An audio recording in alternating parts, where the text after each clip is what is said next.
সকলকে good afternoon জানিয়ে আজকের মিনি ব্লগটা শুরু করছি। মিনি ব্লগ বলা চলে না, এটা একটু বড় ব্লগ, অনেক দিন পর দেওয়া শুরু করে।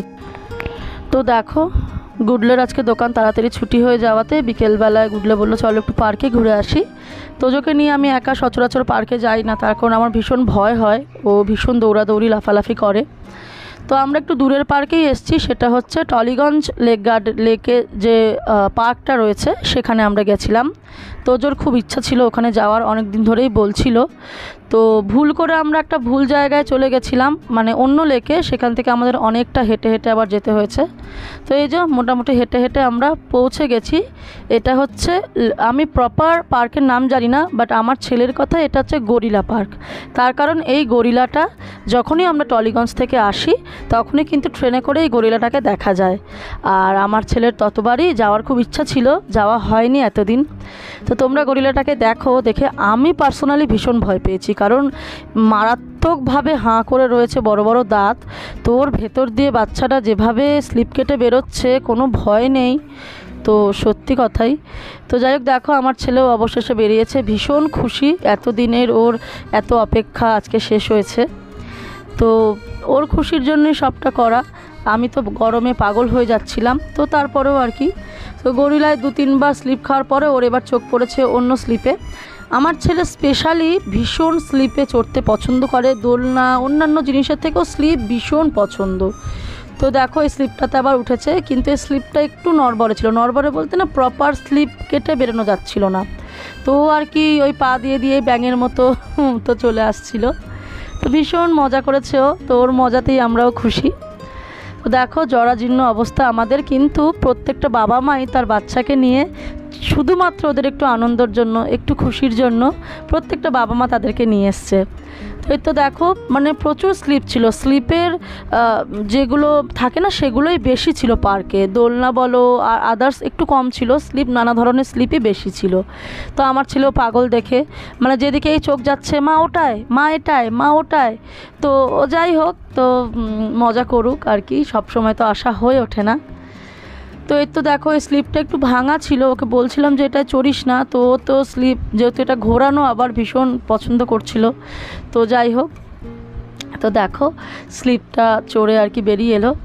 তো তোমাদের কাদের বাচ্চা এরকম স্লিপ চড়তে বেশি পছন্দ করে অবশ্যই আমাকে জানিও। আর আমি তো সবসময় আমার প্রত্যেকটা ভিডিওতে একটাই কথা বলি যে আমার ছেলের 4 বছর বয়স, এবং আমি ওর মা হলে কি হবে, আমার এজটাও যেন সেই 4-5 বছরেই আটকে রয়েছে। আমিও এরকম রাইড দেখলে পরে মনে হয় যে আমিও চড়বো।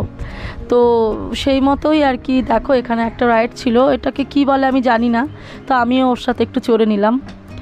তো চতুর্দিকের যে ভাইবটা ভীষণ ভালো লাগছিল। এই গরমেও যেন প্রত্যেকটা বাচ্চা যখন খিলখিল করে হাসছে, মজা করছে, দৌড়াচ্ছে, তখন প্রত্যেকটা বাবা মারই মনে হচ্ছিল যে গরম থাকলেও যেন মনটা আনন্দে ভরে যাচ্ছিল। তো তোমাদেরকে তো আগেই বললাম যেটা টলিগঞ্জ স্টেশনের একদম পাশ থেকেই দেখা যায়। তো সেরকমই টলিগঞ্জ স্টেশনে ট্রেন যাচ্ছিল, এবং এত গাছগাছালি, এত সবুজে ঘেরা, সেই জন্য না মানে এত ভালো লাগছিল, এত হাওয়া দিচ্ছিল, কোথায় যেন মনে হচ্ছিল যে কোথায় গরম, কোথায় অস্বস্তি। তো এর তো দেখো ছেলে আমার ভীষণ আনন্দিত, এই যে মানে দোলনায় চেপে, তো ভীষণ আনন্দ তো তোজোকে বলছিলাম যে এবার বাড়ি চলে চলো, কারণ সন্ধে হয়ে যাচ্ছিল। আর কালকে না ওয়েদারটা একটু অন্যরকম ছিল, মনে হচ্ছিল বৃষ্টি নামবে, যদিও নামেনি। তো এর তো দেখো বাবা মা দুজনেই ভীষণ মানে বাচ্চা যাকে বলে, আমরা এখনও বড় হইনি। গুডলেও একটু চড়ে নিচ্ছিল, চতুর্দিকে তাকাচ্ছিল বারবার যদি কেউ কিছু বলে। তো ও যখন চড়েছে আমি কেন সেই সুযোগটা ছাড়বো, আমিও একটু চড়ে নিলাম। আমার ছেলের যেমন স্লিপ ভীষণ পছন্দ, আমার ভীষণ পছন্দ দোলনা। মানে আমাকে যদি কেউ সারা দিন বলে দোলনায় থাকতে, আমি সারা দিন দোলনায় থাকবো, এতটাই পছন্দের। তো আমাকে গুডলে বারবার বলছিল তোর ওজনটা মেপে তুই দোলনায় চড়, নেমে যা, লোক কী সব বলবে। সেই ভয়তে নেমে পড়লাম। নেমে পড়ে এখানে দেখো ঢেউ কুচকুচ ছিল, তো সেখানে আর কি গুডলে আর ওর ছেলে একটুখানি চড়ে নিল। তো ভীষণ ভয় পাচ্ছিল প্রথম দিকে তোজো, কারণ ওর বাবা বসলেও অনেকটা উঁচুতে উঠে যাচ্ছিল। তো তারপরে যাই হোক হাতে নিয়ে নিয়ে ওকে চড়ানো হলো। তো কারা রোজ বিকেলে বাচ্চাদেরকে নিয়ে এরকম ঠিক একটু মানে পার্কে ঘুরে আসো, অবশ্যই আমাকে কমেন্ট করে জানাবে। আর আমার এই ছোটো ছোটো ব্লগগুলো তোমাদের কেমন লাগে অবশ্যই আমাকে কমেন্ট করে জানিও, ভালো লাগলে অবশ্যই লাইক শেয়ার করে দিও। আর যারা যারা এখনও আমাকে ফেসবুক চ্যানেলে আমাকে ফলো করনি, অস্মিতা মুখার্জি আড্ডু আমার নাম, সেখানে ফলো করে দিও। আর আমার ইউটিউব চ্যানেল তেজস মাম্মিজ ব্লগ, সেখানেও প্লিজ আমাকে সাবস্ক্রাইব করে দিও, ভালো লাগলে অবশ্যই একটা শেয়ার করে দিও। আর দেখো পার্কে একটা বাঘ পাওয়া গেছে, বেজায় নকল, তাই জন্য তার ঘাড়ে মাথায় উঠে আর কি নাচানাচি করা হয়েছে। আসল হলে যে কি হতো, আর মানে আমি তোর চোখগুলোর দিকে তাকাচ্ছিলাম, আর লিটারেলি আমার ভয় লাগছিল যে হঠাৎ করে যদি জীবন্ত হয়ে যায় কি হবে। তো যাই হোক, ভীষণ কিউট একটা বাঘ, তো তাকেই আর কি জড়িয়ে ধরে আসল বাঘের গলায় মালা পরানোর যে আনন্দ সেটা আমরা ফিল করছিলাম। তো মোটামুটি এটাই আমাদের পার্কের শেষ পর্ব। বাঘকে আদর করে আমরা বাড়ি ফিরে এসেছি, কারণ ভীষণ গরম হচ্ছিল এবং সন্ধেও নেমে যাচ্ছিল।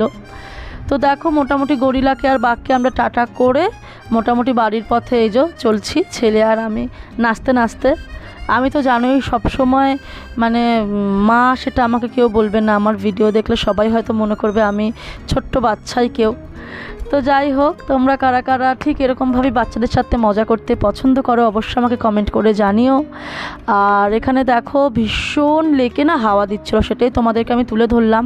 মানে এই হাওয়াটা যদি আমরা ঘরে যখন রয়েছি বাইরে হাওয়াটা দেয় তাহলে মজা হয়, কিন্তু লেকের ধারে বসলে যেন মনে হয় বাড়ি ফিরতে আর মন চায় না।